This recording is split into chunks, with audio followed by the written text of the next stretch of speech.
I was gonna try out this new lip color. It looked good when I first put it on, but now that I'm looking at myself, don't know how I feel about it. So you may never see this lip color again. You'll find out. So welcome back to my little corner of YouTube where I talk about books, books that I'm writing, books that I'm reading, books that I like, sometimes books that I don't like, but I don't like to do that very often. The world has enough negativity, it doesn't need mine also. But to celebrate the upcoming release of my next book, it is an adult romantasy with vampires and fae, if that's what you're into. It's a little spicy. It's definitely the most spiciest. It has the most spice of any book that I've ever read. Books that I've written. It's been a long day. It is Friday, and it's been a very long week. It's been a week of like think of like the most stressful day at your job. For me, it's usually Tuesday and Friday, but it's been a week of those. Today wasn't that bad, but it's every other day this week has been a little But anyway, I'm celebrating the upcoming release of my book, which is on October 25th of this month, which is like what, next week? It's next weekend, right? Yes.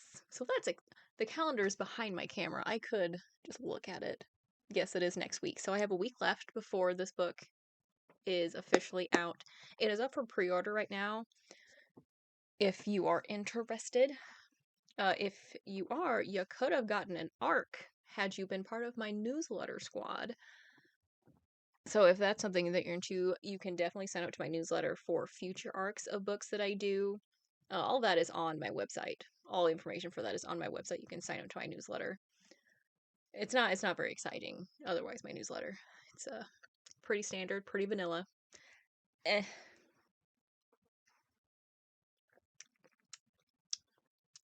Honest, there's still not a lot of lipstick on my cup versus still on my face. Fascinating. I'm not a big makeup person, so anytime that I do something a little different, like lip color, I don't usually wear lip color. I can see myself, and it's like, that's weird. Does that look good? I don't know if it looks good or not. Does it just highlight how thin my lips are? I don't know. Don't tell me if it looks bad. Please don't. I'm very fragile. In this video, I wanted to talk about what is happening next, what is coming up next, the project that I'm working on next, basically. And I have, and I know I'm not a rarity among authors to do this, but I have a lot of works in progress. I have a lot of half-baked premises and story ideas just sitting in a folder on my computer, and I have more that are just kind of in here somewhere, in the magical place that ideas live. I don't know what part of the brain that is. The idea that I have decided to move forward with, it is a quartet. And I know this because it's basically finished. I did a very quick revision of book 1 this past week, and it was surprisingly good. Like, I was entertained, and I even knew what was happening. And I'm in book 2 right now. I just reached the midpoint of book 2, and I still have book 3, which is also finished. Book 4, however, is half finished. The first half of book 4 is done. The second half of book 4 is still in outline. Well, it's not the entire book. I think the book is the three-quarters done. I'm going to say the book is 75% done, as in it is in like first, second draft, as in the story is out there. I know what happens. It's that third act of book 4 that isn't done. It is in outline mode. It is not. What's the word I'm looking for? Like, I know kind of what I want to happen, but I just don't know how it's going to happen yet. And I don't, if I'm remembering the last time it was in this and why I stopped before I finished the entire first draft, was that I felt like it was missing something. So I'm hoping that me coming back to this quartet now, 5 years later after I started it, I will have a better sense of what needs to happen to make the story feel like fulfilled. Like what needs to happen, what elements I need to add in. And this is the fun part, I think, of having a series where book 1 isn't out yet. So if you see something in book 4 that you're like, oh, this would be such a cool like thread I could like put through the whole series, I can go back and do that. I can go put that in book 1 because book 1 isn't out yet. My publisher has not read book 1 yet. I did have an editor who helped me kind of cement the main character a little bit because in the early draft she didn't quite have a purpose. Her personality was a little flat. So we made her a little bit more, I guess it was a team effort because I wouldn't really have put this together had I not had that specific editor. But she kind of helped me make the main character a little bit more on the morally gray side so that she has a more kind of dynamic presence in the plot and her actions feel a little bit heavier because she makes some bad decisions or some selfish decisions that kind of lead down this spiral of like bad decisions. Well, let me give you the premise of this book that I'm working on. So book 1, it starts out that I'm really bad at like telling people about my books. Like once you get that tagline down, that elevator pitch, that is the only thing you use, and it is word for word the same thing every time because it's like when somebody asks you about a book in progress and you don't have that elevator pitch yet, you're just, ugh. Yes, I write books for a living. Well, I don't do it for a living. I do it as if it were for a living. But essentially, this book follows uh, Asha, the main character, and I named her before Disney named a princess Asha. My character was named first, so meh. But anyway, so she is the handmaiden to the princess of this kingdom that they're in. And there is a coup one night, and they kill the royal family, including the princess. However, they assume that the princess, when they break in, that she's the servant, so they kill her first to get her out of the way.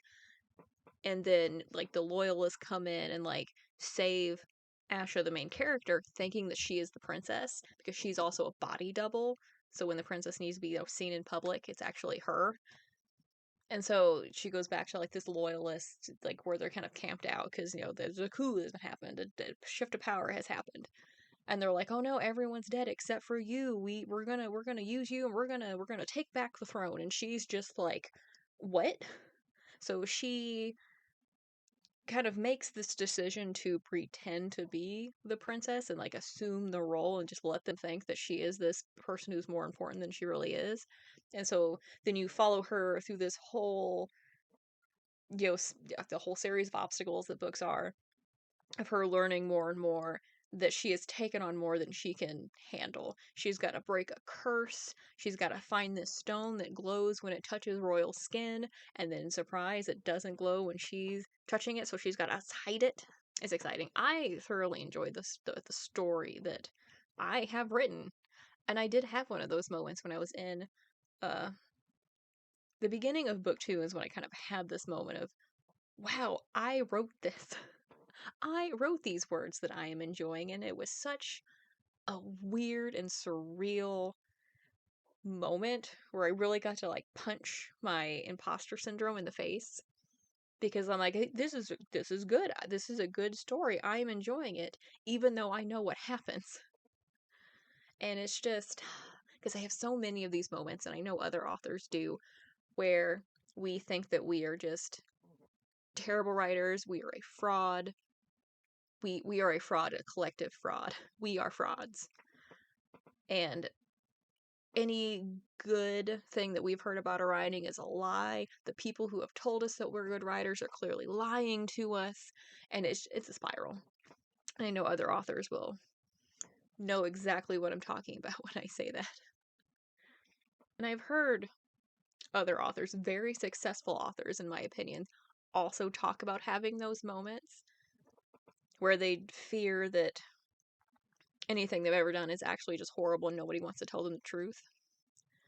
And to know that these big successful authors whose books I really enjoy, that a lot of people enjoy, also have those moments, it just reminds me that I'm not alone in this, that it's a very common thing, and it doesn't mean that I'm actually a bad writer. We just think we are sometimes. Or you have those moments where, like, you write something good, and then you're like, yeah, I'm never going to be able to write anything like that again. Oh no, what am I going to do? I'm out of ideas. I probably will never be out of ideas. Something else will smack me in the face. But I have noticed since I've been working on this book that I'm not reading as much because I'm working on this book because I want to get through book 1, 2, and 3 so I can get into book 4. But I'm also really enjoying the story and I want to like get through it.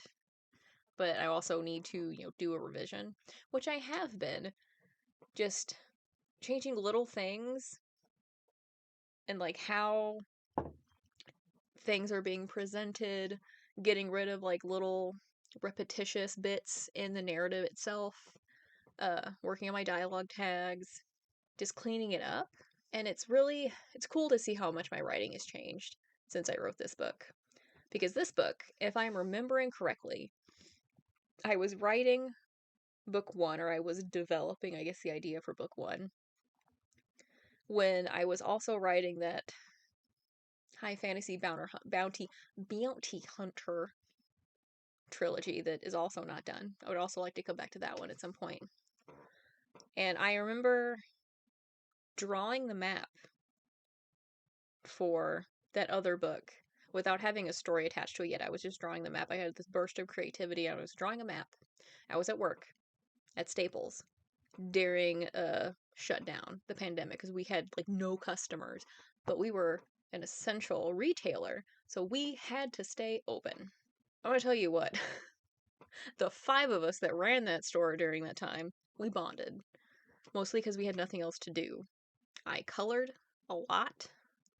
I organized that entire print and marketing section. I'm gonna tell you, I cleaned. I organized all these random bits of paper that we had stacked on the other side that no one had time to do anything with, or when we had time didn't care. No, I organized that, cleaned it, took all the random scraps of paper, turned them in a little notebook so we could use like at our counter. I was very proud of myself. I stayed organized, but I did draw a map there one day, and I was like, I don't know what goes to this map or anything that goes to this map, but I kept it. And then later on, I developed the story to go with that map, and it was just a weird moment. But I was writing that story the same time that I was developing book 1 for my Kingdom of Thorns book, is what I'm calling book 1 in this quartet. And that was late 2019, early 2020, somewhere in there. And I'm pretty sure I'd had the idea for Kingdom of Thorns of how like the handmaiden took the princess's place, kind of, the Princess Pauper kind of situation before that. So this story, this Princess Pauper, Princess and the Handmaiden story, has been in here since at least 2018, 2019, somewhere in there. So let that sink in, that this almost completed series has been sitting on my computer, on multiple computers. This is not the same computer I wrote it on, for 7 years. 6 or 7 years. This book has just been sitting. And I did go through the whole querying process for book 1, and nobody wanted it. So here we are. And it's a surprisingly good story. Like, surprisingly. It's a good story. I like it. But I think at the time, because it's high fantasy, there's romance. So it's I would classify it as between romantic fantasy and romantasy. Like, yes, there is romance. It's not the main thread, but it's a strong thread. And at the time I was querying it, romantasy was not yet a thing. I queried several agents with this same manuscript and also my bounty hunter manuscript that I have sitting when romantasy was big. And when I say query, it was very, I'm going to say lackluster, because I wasn't actively seeking out agents. I would see them post on Twitter about, no, I want more romantasy in my box. And then when you do what you do when you query, which is stalk the agent a little bit, you look on their social media pages, you check them out on their agency websites, you'll look at their manuscript wish lists, wish lists. Wish lists. And you look at the books that they have already published. That's my one big tip for when you are querying agents. Always look to see what books they've already worked on, authors that they've worked with, what other agents at that agency have published. And if they don't have any fantasy on their list, that gives me pause, because you've not worked on fantasy before. Is it not your genre? Is it not what you do? Are you trying to break into the fantasy? And I know I've said this before here, but I am extremely picky when it comes to like sending things to agents, because like number one, like my book that's coming out next week, I know I can do it myself, or I guess I know I can do it with my small team of indie authors that we work together. We're a co-op.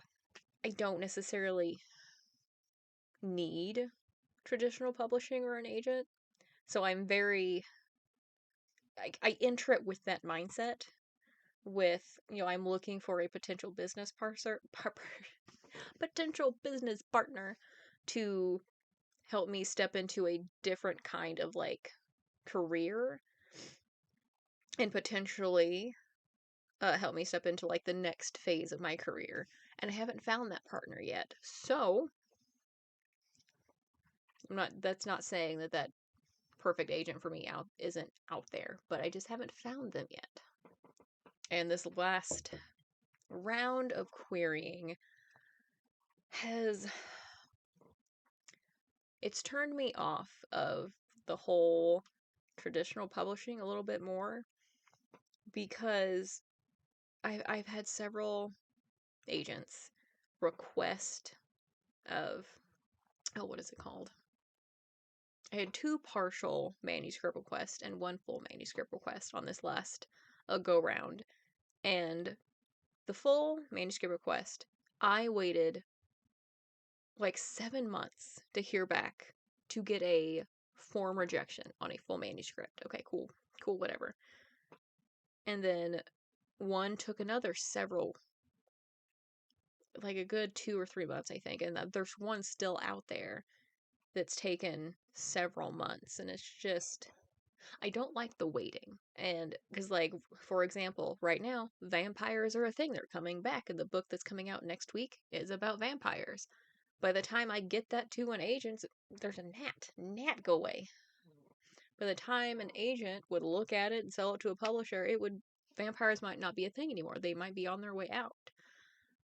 So, or I could publish it myself now and get it into the hands of readers within a couple months. It's just, I have done this, being so into the project, having my own claws in each project that I've done, that I don't know how I would feel about handing the reins to someone else to handle. Because I want to, be there for the editing. I want to approve all of the editing. I want to be there for the cover design. I want to approve the cover design. I want to be there in the marketing. I want to be in the whole process like I have been. Traditional publishing. Traditional publishing doesn't necessarily allow that, especially for a small debut author, which is what I would be. And I'm not really a debut anymore. This book that's coming out next week is my 15th book. 15th. 15 books. A quarter of an hour of books. But that is the project that I am working on now. The project that I am hoping will be my next published book. And because there are 4 of them and they are all essentially done, I talked about this with one of the girls in my publishing group at our last meeting. And because it's a series and they're done, we can do the same thing that we did for Stars and Bones, which is do a rapid release for this series, because there's 4. And again, they're all done. I'm really hoping it stays a 4-book series and not, pull what Stars and Bones did. And I thought it was a 5-book series, and I got to book 4 and realized that it wasn't working, and then I really had the start of book 5 as the second half of book 4. So then I had to push that back, and then it became a 6-book series. I'm really hoping I don't do that. And because there have been so many authors that have done that recently, where they will have a series that's popular, and very early on when they're talking about it, they'll say like, "Oh, this is a trilogy," and then book one will get really popular. Then all of a sudden, it's a 6-book series. And like, I really don't like when they do that because it always, always feels like a money grab. It feels like you are just stretching the story to make more money. Not looking at any popular books that are sitting on my desk or anything. I would never do that. I would never accuse. But when is this series going to come out? I don't know. Don't ask me that. don't. I don't know. Sometime. That's all I can say. That is one thing that I I don't like about all these romantasy series that I'm reading now is that I'll get into it and I really like book one, and one of two things will happen. One, I will read it and I'll love it, and then book two doesn't come out for a year or so. And then by the time book two comes out, I don't remember what has happened in book one, and then book two doesn't feel as good. That has happened to me several times. Or two, which is book one is a 5-star read and I love it, and then book two is available, so I buy it, and book two sucks. That has also happened to me several times this year, and it's always disappointing.